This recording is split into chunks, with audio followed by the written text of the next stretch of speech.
நிறைய பேரோட பேரண்ட்ஸ்க்கு டவுட் இருக்குது. என்னென்னா தன்னுடைய பசங்க வந்துட்டு கேவாக இருக்கிறாங்க, அவங்களுக்கு அது ஒரு நோயின்ற மாதிரி எல்லாமே யோசிச்சுட்டு இருக்கிறாங்க. அதாவது மாறுபட்ட மாறுபட்ட உறுப்பு மூலம் உடல் உறவு வச்சுக்கிட்டா அது வந்து தவறுன்னு சொல்லியிருந்தாங்க. ஓகே, இப்போது நாங்கள் அந்த ரேலி பண்ணுறோம் பார்த்தீங்க இல்லையா, அது வந்து ஒரு போராட்டமாக தான் நாங்கள் பண்ணிகிட்டு இருக்கிறோம். ஃபஸ்ட்டு நம்ம வீட்டில் சொல்கிறோன்னா நம்ம வந்து மனதளவில் மனநலம் அளவில் பாதிக்கப்பட்டிருக்கிறோன்னு சொல்லிட்டு கூட்டிகிட்டு போய் ஒரு சைக்காட்ரிஸ்ட் கிட்ட விட்டுருவாங்க. 17 வயசு பையன் வந்துட்டானா அவன் வந்து தன்னை வந்து கேவோ இல்லை திருநங்கையோன்னு சொல்லிட்டாங்கன்னா நாங்கள் அதை அக்செப்ட் பண்ணிக்க மாட்டோம். ஒரு பையன் சும்மா நார்மலாக நடந்து போகிறான், வீட்டில் ஒரு ரோட்டில் நடந்து போகிறான், அவனோட நடையில் ஒரு வித்தியாசம் இருக்குது, அவன் ஸ்ட்ரைட்டாக கூட மாறி இருக்கலாம், வருங்காலத்தில் அவன் ஸ்ட்ரைட்டாக கூட இருக்கலாம். எனக்கு வந்து ஒரு மென்னை பிடிச்சிருக்கு, பட் என்னுடைய ஜெண்டர் மென்னு தான். ஆனால் எனக்கு மென்னை பிடிச்சிருக்கிறதுனால ஐம் அ கே. நான் டைரெக்டாக போயிட்டு என் ஃபேமிலி கிட்ட நான் சொன்னோன்னே என்கிட்ட கேட்ட ஒரே ஒரு கொஸ்டின், நீ திருநங்கையான்னு கேட்டாங்க.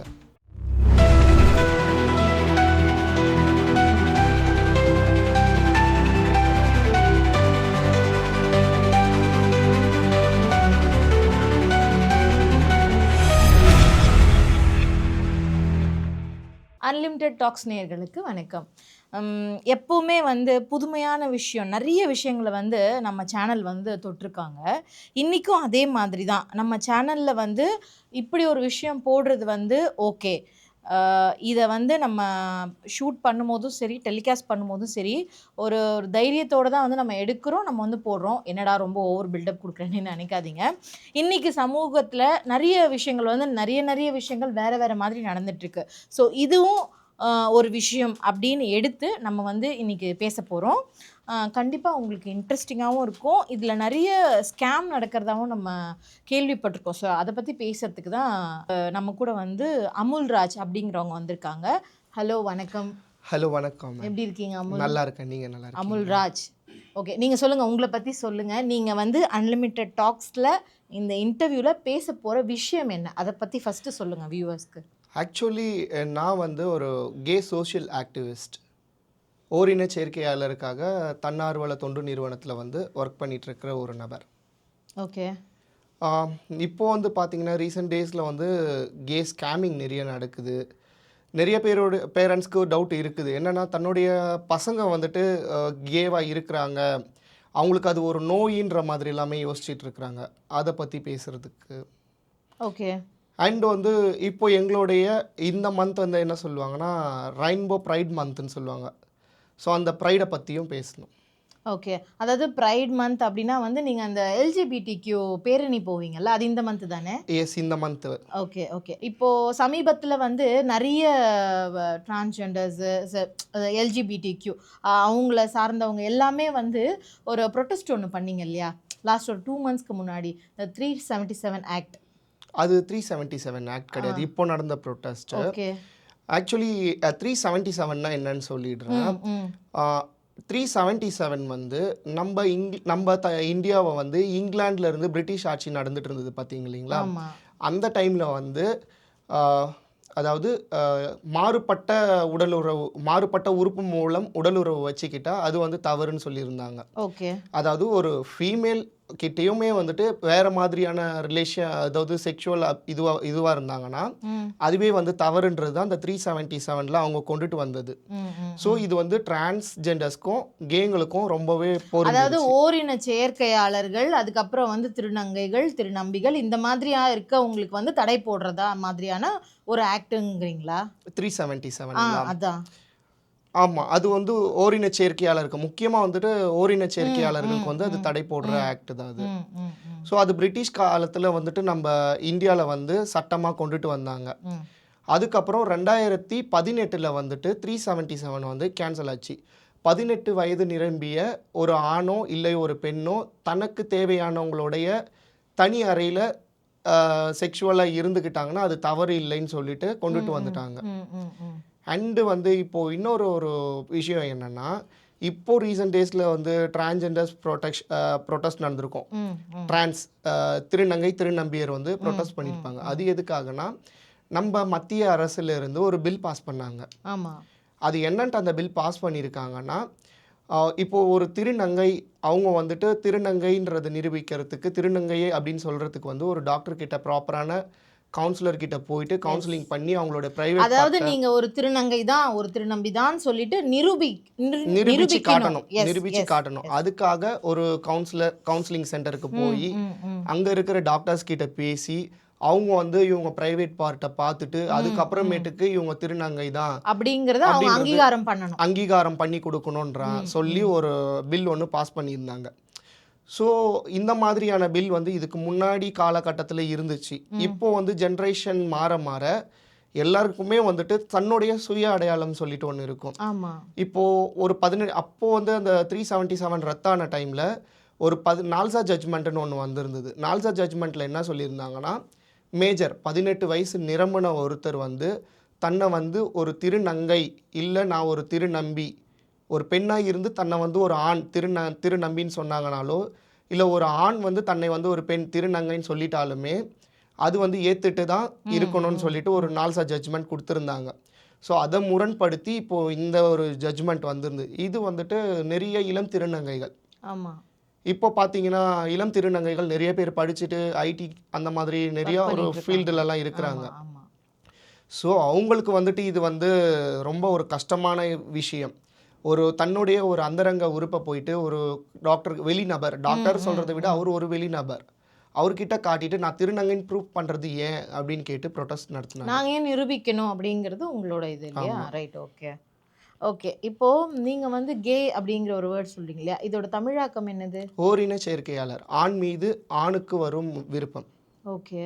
இப்போது இந்த எல்ஜிபிடிக்யூ இந்த ப்ரைட் வாக்கு அந்த இதெல்லாம் சொல்கிறாங்க இல்லையா? இப்போ இதெல்லாம் நீங்கள் போகிறதுனால உங்களுக்கு என்ன கிடைக்கும் அப்படிங்கிறதுல ஏதாவது ஒன்று இருக்கும்ல? ஆக்சுவலி இப்போது நாங்கள் அந்த ரேலி பண்ணுறோம் பார்த்தீங்க இல்லையா, அது வந்து ஒரு போராட்டமாக தான் நாங்கள் பண்ணிட்டு இருக்கிறோம்.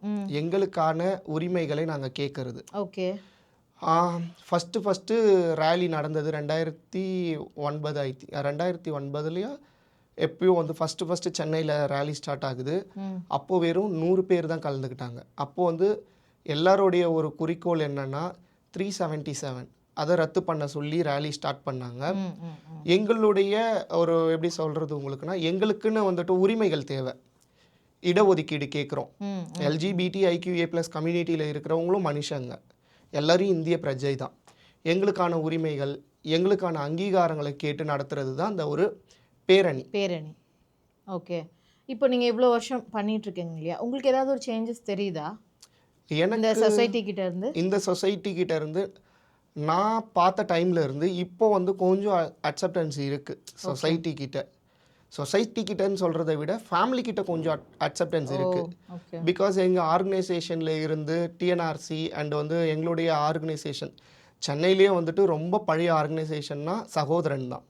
ஸோ அந்த ஆர்கனைசேஷனில் இருந்து சென்சிடேஷன் ப்ரோக்ராம் அண்டு ஃபேமிலி கவுன்சிலிங். இப்போது நான் வந்துட்டு என் வீட்டுக்கு நான் சொல்கிறேன்னா என் வீட்டில் இருக்கிறவங்க நான் கேனா என்னன்னு தெரியாது அவங்களுக்கு. இப்போது ஆக்சுவலாக 1 செகண்ட், இப்போ எனக்கு தெரியும் என்னன்னு சொல்லிட்டு எல்ஜிபிடிக்யூ இந்த விஷயங்கள்னு எனக்கு தெரியும். ஸோ நேயர்களுக்கு தெரியணுன்றதுக்காக தான் நான் அந்த கேள்வி கேட்டேன் ஆக்சுவலாக. ஓகே, சொல்லுங்கள். ஃபஸ்ட்டு நம்ம வீட்டில் சொல்கிறோன்னா நம்ம வந்து மனதளவில் மனநலம் அளவில் பாதிக்கப்பட்டிருக்கிறோன்னு சொல்லிட்டு கூட்டிகிட்டு போய் ஒரு சைக்காட்டிஸ்ட் கிட்ட விட்டுருவாங்க. சைக்காட்டிஸ்ட் என்ன பண்ணுவார், அவருக்கு தெரிஞ்ச வரைக்கும் கவுன்சிலிங் கொடுப்பாங்க. ஒரு சிலர் என்ன பண்ணிடுறாங்க, இல்லை இது ஒரு நோய், நீ நோயால் பாதிக்கப்பட்டிருக்கிற, ஸோ அதை வந்து நோயாகவும் பார்க்குறாங்க. ஒரு சிலர் என்ன பண்ணிடுவாங்க, இந்த ரொம்ப வந்து இந்த ஆன்மீகத்தில் அந்த வழியில் இருக்கிறவங்கலாம் இல்லை ஏதோ பேய் பிடிச்சிருக்குது போல இருக்குது அந்த மாதிரி பார்க்குற ஒரு தாட்டில் இருக்கிறவங்களும் இருக்கிறாங்க. ஸோ அவங்களுக்கு வந்துட்டு ஒரு சென்சிடேஷன் கொடுக்கணும். உங்க ஆர்கனைசேஷன் மூலமா நீங்க பேரண்ட்ஸ்க்கு வந்து ஃபேமிலில இருக்கவங்களுக்கு நீங்க கவுன்சிலிங் கொடுக்குறீங்க. ஃபேமிலில இருக்கிறவங்களுக்கு, அதாவது ஒரு 17 வயசு பையன் வந்துட்டானா அவன் வந்து தன்னை வந்து கேவோ இல்லை திருநங்கையோன்னு சொல்லிட்டானா நாங்கள் அதை அக்செப்ட் பண்ணிக்க மாட்டோம். ஓகே. ஏன்னா அவனுடைய ஜெண்டர் அவனுக்கு வந்துட்டு கன்ஃபியூஸ்டு தான் 18 வயசு வரைக்கும். 18 வயசு வரைக்கும் உங்களுக்கு நீங்களே வந்து ஊர்ஜிதப்படுத்திக்க முடியாது. சொசைட்டி எப்படி இப்போ ஒரு பையன் இருக்கிறான், அவன் வந்து கேர்ள் மாதிரி பிஹேவ் பண்ணுறான்னா சொசைட்டி என்ன சொல்லும் அவனை சொல்லுங்க. ஒரு பையன் சும்மா நார்மலாக நடந்து போகிறான், வீட்டில் ரோட்டில் நடந்து போகிறான், அவனோட நடையில் ஒரு வித்தியாசம் இருக்குது, அவன் ஸ்ட்ரைட்டாக கூட மாறி இருக்கலாம், வருங்காலத்தில் அவன் ஸ்ட்ரைட்டாக கூட இருக்கலாம். பார்க்குறோம். ஆனா அந்த ஒரு நடை உடை அந்த பாவனை அந்த டைம்ல இருக்கிற வச்சு ப்ரெடிக்ட் பண்றது தப்புங்கிறீங்க. ஆமாம், ஏன்னா கூட இருக்கிறவங்களே வந்துட்டு அவன் மைண்டை வந்துட்டு நீ இப்படி தான் நீ எப்படி தான் சொல்லிடுவாங்க. ஸோ அவன் யாருன்றது அந்த குழந்தைக்கே ஒரு கன்ஃபியூஸ்டாக இருக்கும். ஸோ அதனால அந்த குழந்தை வந்து ஒரு 18 வயசு வர வரைக்குமே நாங்கள் அவங்க சொல்கிறத நாங்கள் அக்செப்ட் பண்ண மாட்டோம். இதுக்காக என்னென்னா ஸ்கூல்ஸ் அண்ட் காலேஜ்லலாம் வந்துட்டு போயிட்டு நிறையா இதெல்லாம் கொடுத்துட்ருக்குறோம். ஓகே, கவுன்சிலிங்ஸ் அண்ட் வந்துட்டு ப்ரோக்ராம்ஸ் நிறையா பண்ணியிருக்கிறோம். அப்போ 18 வயது நிரம்பினா மட்டும்தான் நீங்களே வந்து அவங்கள அக்செப்ட் பண்ணிக்கிறீங்க, ஒரு திருநங்கையோ திருநம்பியவோ, இல்லையா?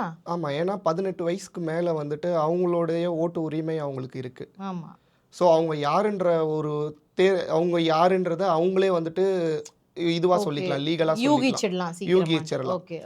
ஒரு சிலர் அது தெரியாத என்ன ஆகிடுவாங்க, பசங்க வந்துட்டு தான் யாருன்ற ஜெண்டர் கன்ஃபியூஸ்ட்லேயே இருப்பாங்க.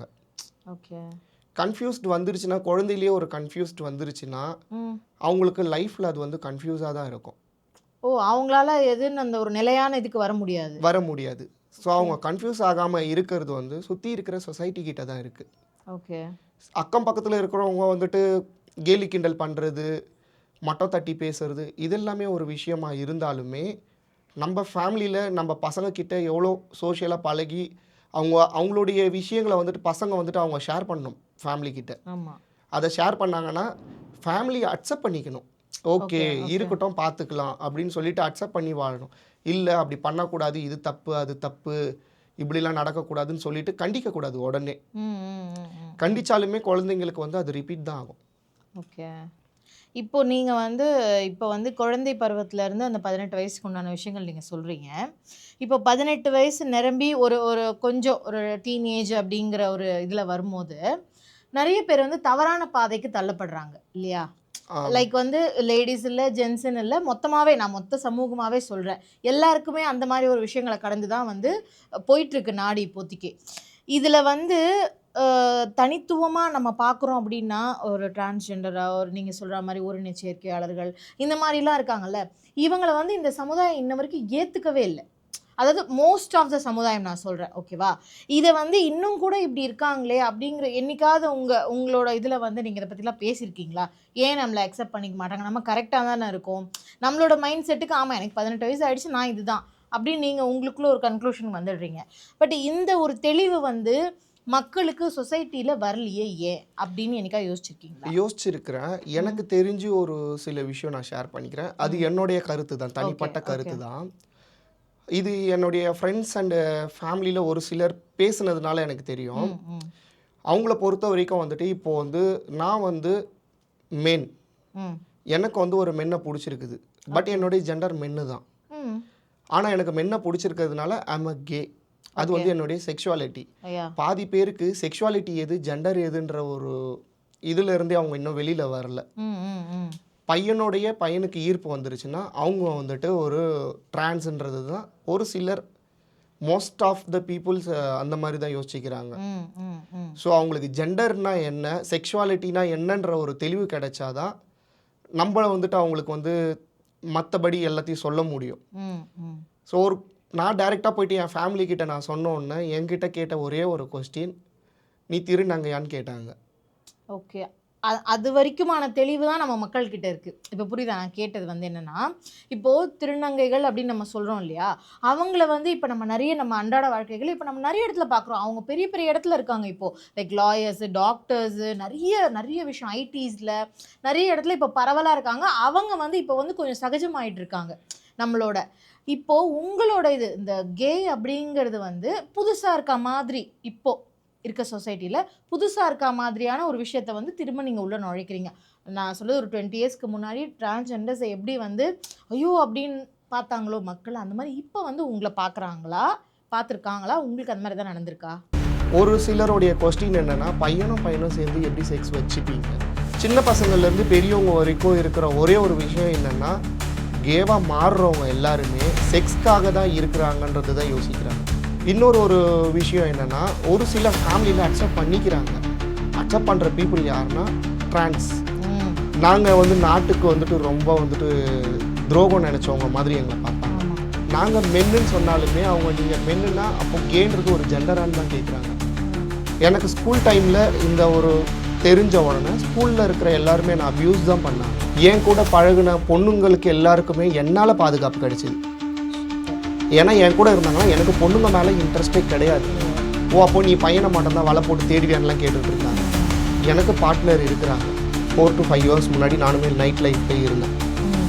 நானுமே வந்துட்டு நிறைய ஆப் யூஸ் பண்ணியிருக்கிறேன். நிறையா ஸ்கேமிங் எனக்குமே நடந்திருக்கு.